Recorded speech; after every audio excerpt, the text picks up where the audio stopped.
उपक्रमशील आणि तितकंच प्रेमळ पण शिस्तबद्ध असं व्यक्तिमत्व नेतृत्व शाळेला मिळालं तर शाळा किती प्रगती करू शकते याचं उदाहरण म्हणजे येथील सौ कमलाबाई सुंदरलाल अग्रवाल गर्ल्स हायस्कूलच्या मुख्याध्यापिका माननीय श्रीमती जयश्री पुराणिक कुलकर्णी या ज्या संस्थेच्या त्या मुख्याध्यापिका आहेत ती रावेर शिक्षण संवर्धक संघ या संस्थेची स्थापना स्वातंत्र्यपूर्व काळात 1927 मध्ये झाली। पूर्वी एकत्र शिक्षण या शाळेमध्ये मुलामुलींचं होत होतं, परंतु त्यावेळच्या संस्था चालकांनी 1962 मध्ये स्वतंत्र कन्या शाळा रावेरमध्ये सुरू केली आणि विविध अतिशय उत्कृष्ट कार्यक्षम मुख्याध्यापकांच्या नंतर आता ही सूत्र JS कुलकर्णी या मॅडमकडे आहेत। त्यांनी इयत्ता 5वी पासून याच शाळेमध्ये शिक्षण घेतलं आहे। 11वी 12वीचं शिक्षण त्यांचं सरदारजी हायस्कूलच्या ज्युनियर कॉलेजमध्ये झालं आहे। BSc आणि BEd या दोन्ही पदव्या त्यांनी फैजपूरच्या धनाजी नाना विद्यालयात प्राप्त केल्या आहेत आणि या शाळेमध्ये शिक्षिका म्हणून लागल्यानंतर देखील MEd आणि DSM हे कोर्स देखील त्यांनी नंतर पूर्ण केले आहेत।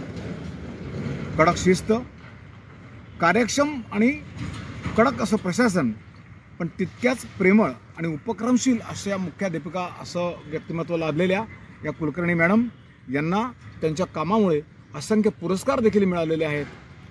शहरातल्या आणि परिसरातल्या एका मोठ्या शाळेच्या त्या मुख्याध्यापिका आहेत। आज आपण नवरात्रीच्या या भागात त्यांच्या कार्याचा परिचय करून घेणार आहोत। नमस्कार। नारी शक्तीच्या प्रेरणादायी कथा या मालेत आपलं रावेर मीडिया या चॅनलमध्ये आपलं सर्वांचं मनपूर्वक स्वागत। आज आपण नवरात्रानिमित्त ज्या कर्तबगार महिलांचा कार्याचा परिचय करून घेणार आहोत त्यामध्ये सौ कमलाबाई S अग्रवाल गर्ल्स हायस्कूलच्या मुख्याध्यापिका माननीय श्रीमती जयश्री कुलकर्णी पुराणिक यांच्याशी आपण चर्चा करणार आहोत। ताई नमस्कार। नमस्कार सर। ताई, या एवढ्या मोठ्या रावेर शिक्षण संवर्धक संघ हा एक शताब्दीकडे वाटचाल करणारी शिक्षण संस्था रावेर शहरातली आहे। एक अग्रगण्य नावलौकिक मिळवलेली संस्था ही आहे। या संस्थेच्या मुख्याध्यापकपदी आपण काम पाहत आहात। आपण केव्हा या संस्थेचे पर्यवेक्षक झाला? नमस्कार। मी या शाळेमध्ये जून 92 पासून शिक्षिका म्हणून काम करते आहे आणि जून 2018 मध्ये मला पर्यवेक्षक पदाचा पदभार मिळाला आणि तेव्हापासून मी या ठिकाणी पर्यवेक्षिका म्हणून काम पाहिलं आणि जुलै 2022 पासून मुख्याध्यापिका पदाचा मी पदभार स्वीकारलेला आहे। सीका 9 पैसा per kilometer, heavy telescopic suspension, robust and sturdy design, eco-friendly and zero maintenance. Sika electric bike. Feel the emotion. Madam, एवढ्या मोठ्या पदावर तुम्ही जबाबदारी आता पार पाडत आहात, पण तुमची कौटुंबिक पार्श्वभूमी कशी आहे? मला सांगताना विशेष आनंद होतो की मी ज्या घरातून आलेली आहे त्या घरामध्ये आम्ही जवळजवळ खूप सारे शिक्षकच आहोत। माझे वडील शिक्षक होते, या संस्थेमध्ये ते पर्यवेक्षक म्हणून त्यांनी काम पाहिलेलं होतं। शेवटच्या क्षणापर्यंत ते या शाळेमध्ये होते। माझे काकासुद्धा शिक्षक आहेत। आईचे आई वडील मुख्याध्यापक होते। माझे आजोबा म्हणजे वडिलांचे वडील देखील मुख्याध्यापक होते। अशी सर्व आमची शिक्षकांचीच परंपरा आहे आणि मला सांगताना आनंद होतो की मी सुद्धा त्याच परंपरेमध्ये तो वारसा मी पुढे चालू ठेवला आहे आमच्या घराण्याचा। आणि सर्वांना हे माहितीच आहे, या ठिकाणी परिसरात सर्वजण ओळखतात। माझ्या वडिलांना पुराणिक सर म्हणून ते या संस्थेमध्ये होते। त्यांनी पर्यवेक्षक म्हणून शेवटी काम पाहिलं आणि ते ज्या वेळेला ट्रिपला गेले होते विद्यार्थिनींना घेऊन, तेव्हा तिकडून परत येत असताना त्यांना वाटेत हार्ट अटॅक आला आणि तिथेच माझ्या वडिलांचं निधन झालं। हे एक कारुण्य आहे। म्हणजे शाळेसाठी काम करणारी एक परंपरा तुमच्या कुटुंबाला लाभली आहे आणि त्या परंपरेत आपणही काम करत आहात। मॅडम, आपली ही जी शाळा आहे Kamalabai S Agarwal girls high school, याच्यामध्ये जवळपास 30 वेगवेगळे 5वी ते 10वीचे 12वीचे वर्ग आहेत आणि 2000 इतकी मोठी विद्यार्थिनींची संख्या आहे। या शाळेचे मुख्याध्यापिका म्हणून सूत्र घेताना एक मोठी जबाबदारी आपल्याकडे आली असेल। कसं वाटलं मुख्याध्यापक म्हणून तुमची नियुक्ती झाल्यानंतर? मुख्याध्यापिका म्हणून पदभार स्वीकारताना मला आनंद होताच आणि जबाबदारीचं ओझं पण होतं थोडंफार।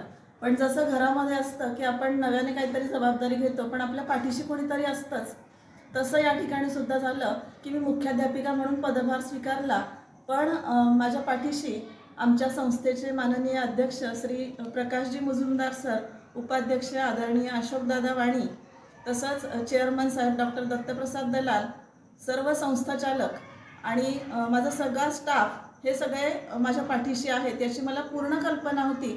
आणि त्यामुळे जरी आव्हानं खूप असली, शाळा मोठी असली आणि विद्यार्थिनी संख्या जास्त असली तरी देखील मला माहिती होतं की ही जी त्यांच्यासाठी असणारी जी मला कर्तव्य करायची आहेत ती कर्तव्य मला एकटीला करायची नाही आहेत.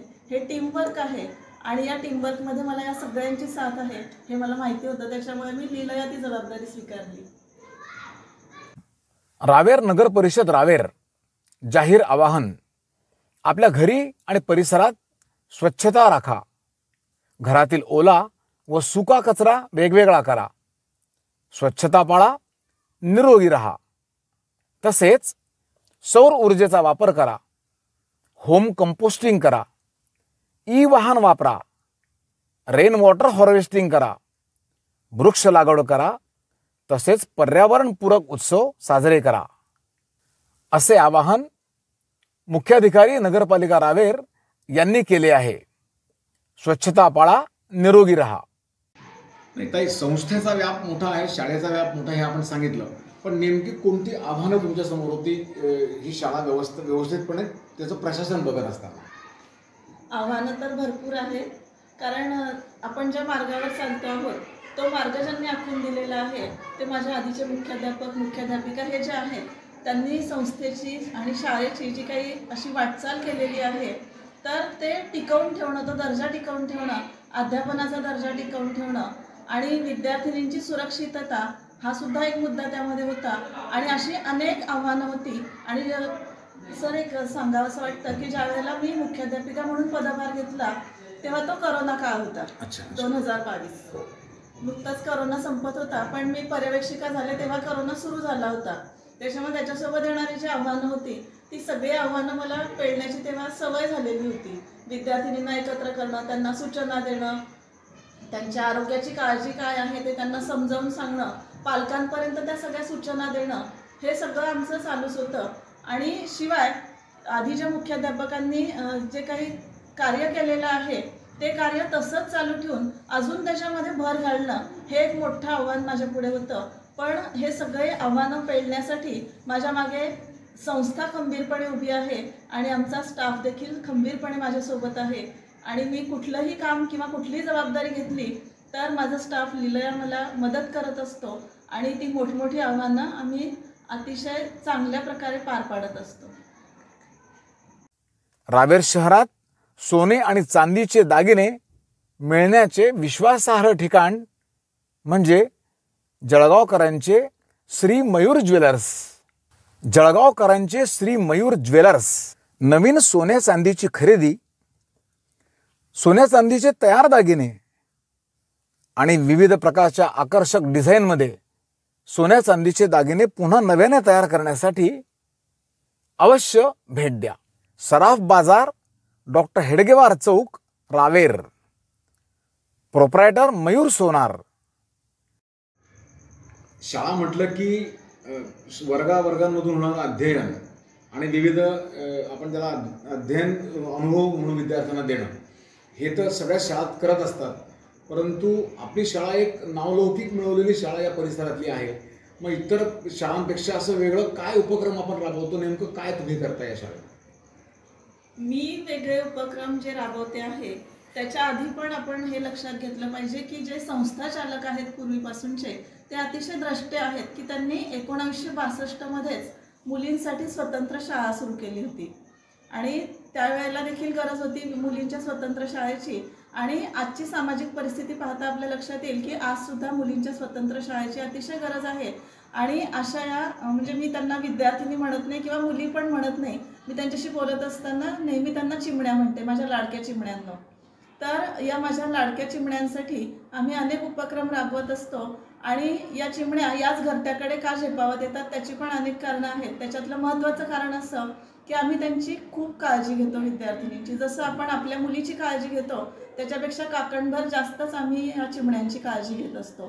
त्यामध्ये करोना काळात आम्ही ऑनलाईन वर्ग घेतले, ते कदाचित बऱ्याचशा शाळांमध्ये सुरू नव्हते असं पालकांनी आम्हाला नंतर सांगितलं.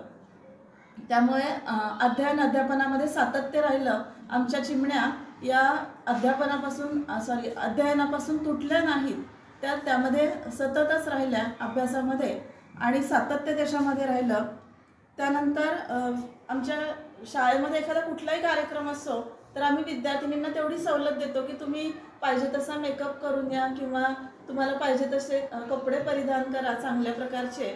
पण हे असं असताना आमच्या चिमण्या बसने ये जा करतात. मग तिथे त्यांची जबाबदारी, सुरक्षितता हा मुद्दा महत्त्वाचा ठरतो. तर आमचे शिक्षकच काय पण संस्थाचालकसुद्धा याची काळजी घेतात. आणि आत्ता गेल्या वर्षी ज्यावेळेला आमचं गॅदरिंग झालं तर गॅदरिंगच्या नंतर विद्यार्थिनी ज्यावेळेला घरी जात होत्या तेव्हा आम्ही सगळा स्टाफ त्या ठिकाणी होतो. मी मुख्याध्यापिका, मी पण त्या ठिकाणी बस स्टँडवर गेले होते.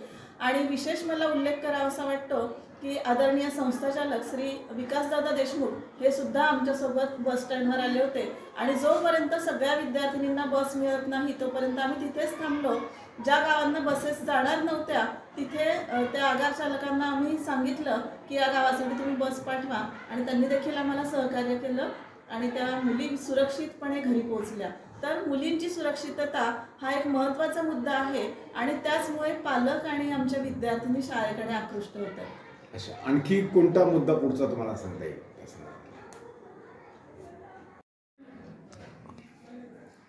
आमच्याकडे बऱ्याच गोष्टी इतर शाळांपेक्षा वेगळ्या आहेत.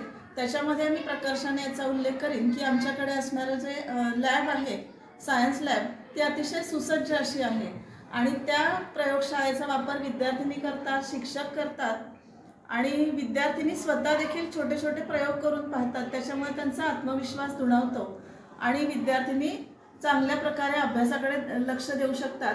तसंच आमच्याकडे जे वाचनालय आहे त्या वाचनालयामध्ये सुद्धा बऱ्याच प्रकारची पुस्तकं आहेत. आम्ही विद्यार्थिनींना अवांतर वाचनाची सवय लावलेली आहे आणि आमच्या ग्रंथपाल या त्यांना नेहमी पुस्तकं पुरवत असतात. सौ सारिका सराफ या आमच्याकडे आहेत ग्रंथपाल म्हणून. त्या विद्यार्थिनींना सकाळ विभागामध्ये सुद्धा आणि दुपार विभागामध्ये सुद्धा पुस्तकं देतात. विद्यार्थिनी पालक यांचं समाधान आहे ते जी सेवा त्यांना मिळते आहे त्याच्यामुळे. सीका 9 पैसा per kilometer. Heavy telescopic suspension. Robust and sturdy design. Eco-friendly and zero maintenance. Sika electric bike. Feel the emotion. ताई, तुम्ही अगदी सुरुवातीला म्हणालात की आपले पिताश्री म्हणजे ते आमचे गुरुवरेच होते पुराणिक सर, ते एका शैक्षणिक सहलीमध्ये विद्यार्थ्यांना घेऊन गेले होते. येताना अचानक त्यांचं निधन झालं दुर्दैवी. पण शैक्षणिक सहल ही सुद्धा या शाळेची एक चांगली ओळख आहे. कुठे कुठे कशा सहली करता तुम्ही, कसं करता प्लॅनिंग? दरवर्षी आमच्या शाळेची ट्रिप जात असते. तर आमचं नियोजन असं असतं की एका वर्षी सकाळ विभागाची ट्रिप, दुसऱ्या वर्षी दुपार विभागाची ट्रिप आणि आमच्याकडे साधारण 3 गट आहेत. 5वी ते 7वीचा एक गट, 8वी ते 10वीचा आणि 11वी 12वीचा. तर करोना काळ संपल्यानंतर आणि मी मुख्याध्यापिका पदाचा पदभार स्वीकारल्यानंतर माझ्या सहकाऱ्यांनी मला एवढं सहकार्य केलं की आम्ही एकाच वर्षामध्ये 3 ट्रिप काढल्या. 5वी ते 7वीची पण काढली अजिंठा वेरूळ या ठिकाणी. त्यानंतर 8वी 9वी 10वी या वर्गांची ट्रिप होती. ती अष्टविनायकातले काही गणपती आणि जेजुरी वगैरे या ठिकाणी ती ट्रिप गेलेली होती आणि 11वी 12वीची सुद्धा अजिंठा वेरूळ या ठिकाणी आम्ही ट्रिप नेलेली होती. तर या पद्धतीने एकाच वर्षामध्ये आम्ही 3 ट्रिप काढल्या होत्या आणि विद्यार्थिनींचा उत्साह एवढा आहे की या 3ही ट्रिपला विद्यार्थिनी अतिशय उत्साहाने सामील झाल्या होत्या. मॅडम, सध्या नवरात्र सर्वत्र सुरू आहे, धूम आहे सर्वत्र नवरात्राची आणि आपल्या शाळेतही प्रतिवर्षाप्रमाणे शारदोत्सव हा साजरा केला जातो आहे. काय काय उपक्रम आपण राबवतो, काय असतं ते जरा सांगा. आमच्याकडे शारदोत्सव 5 दिवसाचा असतो. तर पहिल्या दिवशी शारदेची स्थापना आणि बहुतेक दरवर्षी आम्ही पहिल्या दिवशी रांगोळी प्रदर्शन ठेवतो. तर पहिल्या दिवशी रांगोळी प्रदर्शन, त्यानंतर विद्यार्थिनींच्या विविध कलागुणांचं प्रदर्शन असा कार्यक्रम आम्ही ठेवतो. 2 विभागांमध्ये हा कार्यक्रम घेतला जातो. विविध गुणदर्शनात काय असतं? विविध गुणदर्शनामध्ये विद्यार्थिनी गाणी, गोष्टी, वेगवेगळ्या प्रकारचे त्यांच्याकडे असलेल्या हस्तकला असतील किंवा कोणाला वाद्यवादन करता येत असेल ते, तर अशा प्रकारचे विविध जे उपक्रम आहेत ते विद्यार्थिनी घेतात आणि त्यांचं भावी जीवन जे आहे ते सुद्धा याच काळामध्ये घडलं जातं आहे. आणि म्हणून आम्ही एक दिवस पाककला स्पर्धा सुद्धा ठेवतो. तर त्या दिवशी आनंद मेळाव्यामध्ये विद्यार्थिनी घरून त्यांनी स्वतः बनवून आणलेले जे पदार्थ आहेत त्यांचे स्टॉल लावतात आणि इतर विद्यार्थिनी त्याचा आस्वाद घेतात. हा दिवस देखील खूप धूमधडाक्यात आमचा साजरा होतो. आणि त्यानंतर एक दिवस निबंध स्पर्धा, वक्तृत्व स्पर्धा, चित्रकला स्पर्धा या आम्ही शक्यतो एकाच दिवशी ठेवतो. त्याच्यामध्ये वेगवेगळ्या विद्यार्थिनी भाग घेतात. आणि शेवटच्या दिवशी म्हणजे विद्यार्थिनींचा उत्साह 5व्या दिवशी अतिशय अमाप असतो त्या दिवशी, कारण गरबा, दांडिया हा कार्यक्रम आपण ठेवलेला असतो. तर विद्यार्थिनी विविध वेशभूषा करून येतात, केशभूषा करून येतात, उत्सवाचा आनंद घेतात आणि आनंदाने गरबा खेळतात. आणि हे 5 दिवस खूप आनंदात त्यांचे असतात. त्याच्यातून त्यांना ऊर्जा मिळते. वर्षभर अभ्यास करण्यासाठी जी ऊर्जा त्यांना लागते ती अशा प्रकारच्या उत्सवांमधून त्यांना मिळते. त्यामुळे शारदोत्सवाची ते उत्कंठेने वाट पाहत असतात. आणि जशी त्यांना शारदोत्सवातून ऊर्जा मिळते तसंच दुसरं एक आहे ते म्हणजे गॅदरिंग किंवा स्नेहसंमेलन. तर या स्नेहसंमेलनासाठी सुद्धा विद्यार्थिनी अतिशय उत्सुक असतात. त्यांच्या अंगी असलेले गायन, नृत्याचे गुण आहेत किंवा काही वाद्यवादन असेल तर अशा प्रकारच्या ज्या कला आहेत त्या कला सादर करण्यासाठी त्यांना स्टेज या ठिकाणी उपलब्ध होतं. त्याच्यातूनच पुढे काही विद्यार्थिनी घडत जातात आणि अशा विद्यार्थिनी शाळेचा आणि त्यांच्या आईवडिलांचा नावलौकिक असं म्हणतात पसरवतात. तर या दृष्टीने विद्यार्थिनींना शारदोत्सवासोबतच गॅदरिंगची सुद्धा ओढ लागलेली असते. आणि करोनानंतर मला अभिमानाने सांगावंसं वाटतं की इतर शाळांच्या आधी सगळ्यात पहिल्यांदा आमचं गॅदरिंग झालं आणि मग इतर शाळांचे गॅदरिंग चालू झाले. हे जे विविध खूप सारे उपक्रम आहेत या सगळ्या उपक्रमांमध्ये सर्व संस्था चालकांचे अध्यक्ष, उपाध्यक्ष, चेअरमन साहेब आणि माझा स्टाफ, त्याच्यामध्ये शिक्षक, कर्मचारी, शिक्षक सर्व आणि शिक्षकेतर कर्मचारी या सर्वांचं खूप सहकार्य लाभतं. त्यासोबतच पालकांचं सुद्धा अनमोल असं सहकार्य लाभतं आणि सगळे कार्यक्रम आनंदात साजरे होतात. मॅडम, एवढ्या मोठ्या शाळेचं व्यवस्थापन, ज्या 2 वेगवेगळ्या शिफ्टमध्ये शाळा चालते, रायगड तालुक्यातल्या बहुतेक सर्व गावांमधून, एक 60-70 गावांमधून विद्यार्थिनी या शाळेमध्ये शिकायला येतात. एवढ्या सगळ्या शाळेचं एवढं मोठं व्यवस्थापन बघताना कसं सहकार्य असतं? तुम्ही एक महिला स्त्री आहात, पण एवढं सगळं सहकार्य तुम्हाला कसं मिळतं? मॅनेजमेंट असेल किंवा तुमच्या स्टाफकडून वगैरे? सर, प्रशासनाच्या बाबतीत मला आजपर्यंत वर्षभरात एकदाही अडचण आली नाही.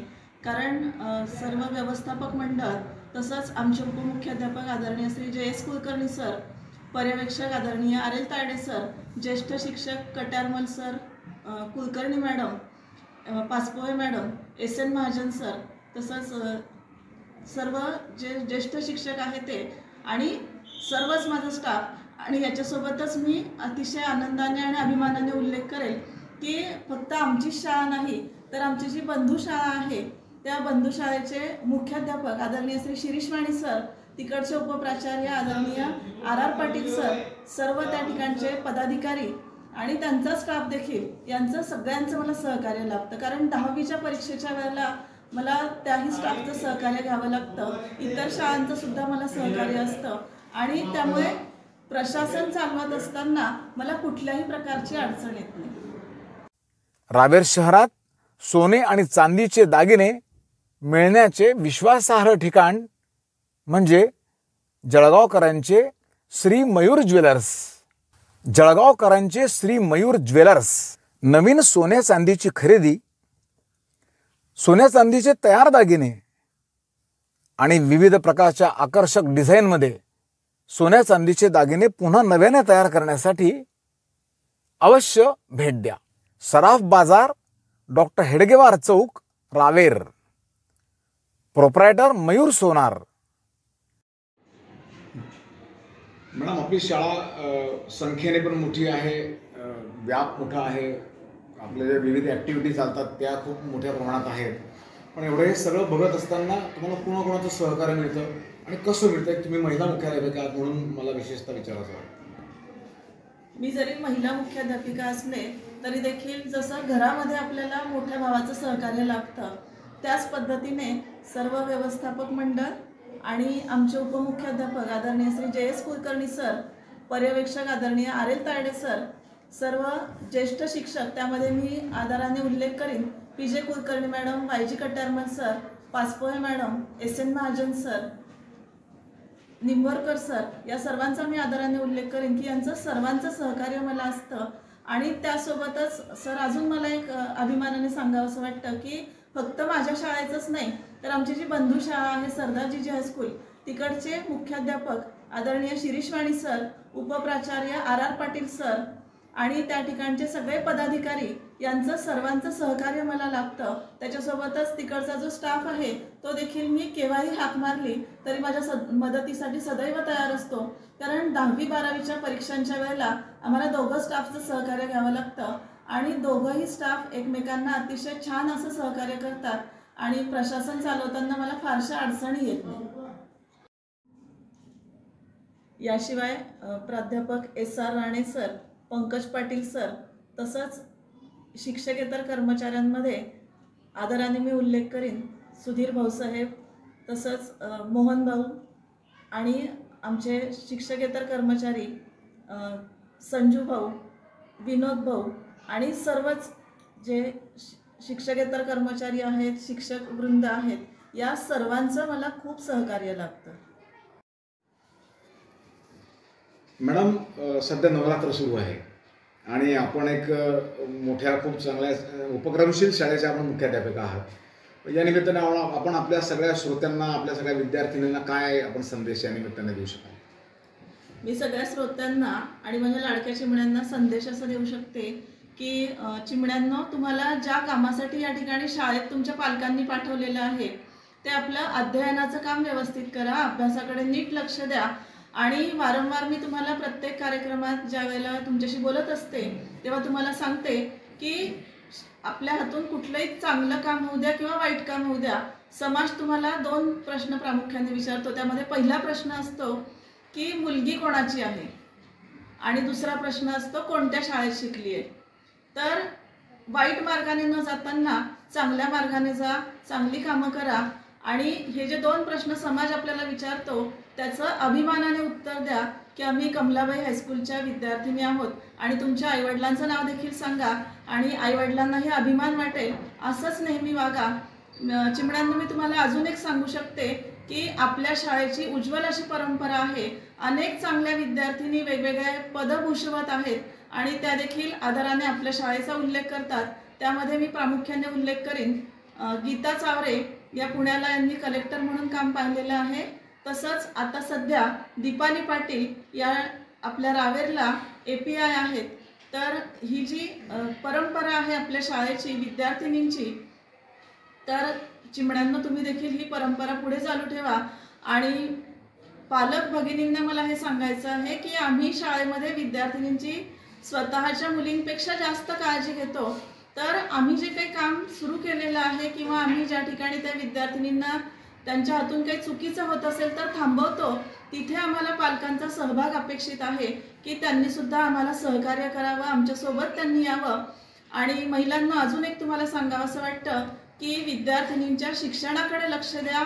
त्यांना शिक्षणामध्ये ज्या काही अडचणी असतील त्या अडचणी दूर करण्यासाठी आम्हाला सहकार्य करा आणि आपल्या चिमण्या जसं शिकता आहेत तसं तुम्ही सुद्धा तुमचं शिक्षण अपूर्ण राहिलं असेल तर ते शिक्षण पूर्ण करा.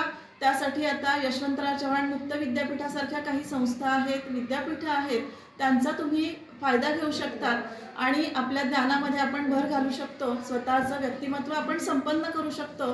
तर ही एक चांगली आपल्यासाठी संधी आहे. आणि अजून एक सांगावंसं वाटतं की प्रत्येक वेळेला आपण असं म्हणतो की स्त्री शक्ती, नारी शक्ती ही अतिशय इतरांपेक्षा वेगळी आहे. तर ती वेगळी अशी की तुम्ही कुठलीही मूर्ती बघाल तर पुरुष देवतेची मूर्ती पाहिली तर तिला 4 हात असतात आणि स्त्री देवतेची, देवीची जर मूर्ती पाहिली तर ती अष्टभुजा आहे. म्हणजे आपल्याकडे ताकद जास्त आहे. फक्त त्या ताकदीचा वैध मार्गाने वापर करा, आपलं स्वतःचं व्यक्तिमत्व संपन्न करा आणि आपल्या आजूबाजूला असणाऱ्या आपल्या चिमण्या आहेत, आपली मुलं आहेत, त्यांच्यासाठी त्याचा वापर करा आणि समाज एकदा सुदृढ झाला की देश विकसित व्हायला फारसा वेळ लागणार नाही. रावेर नगर परिषद रावेर जाहीर आवाहन. आपल्या घरी आणि परिसरात स्वच्छता राखा. घरातील ओला व सुका कचरा वेगवेगळा करा. स्वच्छता पाळा, निरोगी राहा. तसेच सौर ऊर्जेचा वापर करा. होम कंपोस्टिंग करा. वाहन वापरा. रेन वॉटर हार्वेस्टिंग करा. वृक्ष लागवड करा. तसेच पर्यावरणपूरक उत्सव साजरे करा, असे आवाहन मुख्याधिकारी नगरपालिका रावेर यांनी केले आहे. स्वच्छता पाळा, निरोगी राहा. एका सुशिक्षित आणि संख्येने अधिकाधिक शिक्षक असलेल्या कुटुंबातून येऊन पुन्हा त्याच परंपरेत एखाद्या मोठ्या शाळेचं मुख्याध्यापकपद अनुभवत असताना काय अनुभव येतात, कशा प्रकारचे उपक्रम राबवले जातात, हे आपण आताच नुकतंच बघितलं. माननीय या शाळेच्या मुख्याध्यापिका जयश्री कुलकर्णी पुराणिक यांच्याशी चर्चेतून. मॅडम, आपल्या एवढ्या व्यस्ततेतून आपण आलात आणि आमच्या सगळ्या श्रोत्यांसाठी आपण आपलं जे आहे काम ते आमच्या श्रोत्यांसाठी आपण सांगण्याचा या ठिकाणी प्रयत्न केला. आमच्या चॅनलच्या वतीने मी आपल्या मनापासून आभार मानतो. धन्यवाद. नमस्कार. सर, आपणही खूप वेळ दिला. धन्यवाद. नारी शक्तीच्या प्रेरणादायी कथा या मालिकेत आपलं रावेर मीडिया चॅनलच्या माध्यमातून आपण या आणि अशाच प्रकारच्या प्रेरणादायी कथा बघण्यासाठी, मालिका बघण्यासाठी आमचं चॅनल सबस्क्राईब करा, लाईक करा. आपल्या प्रतिक्रिया आमच्यापर्यंत नक्की पोचवा. नमस्कार.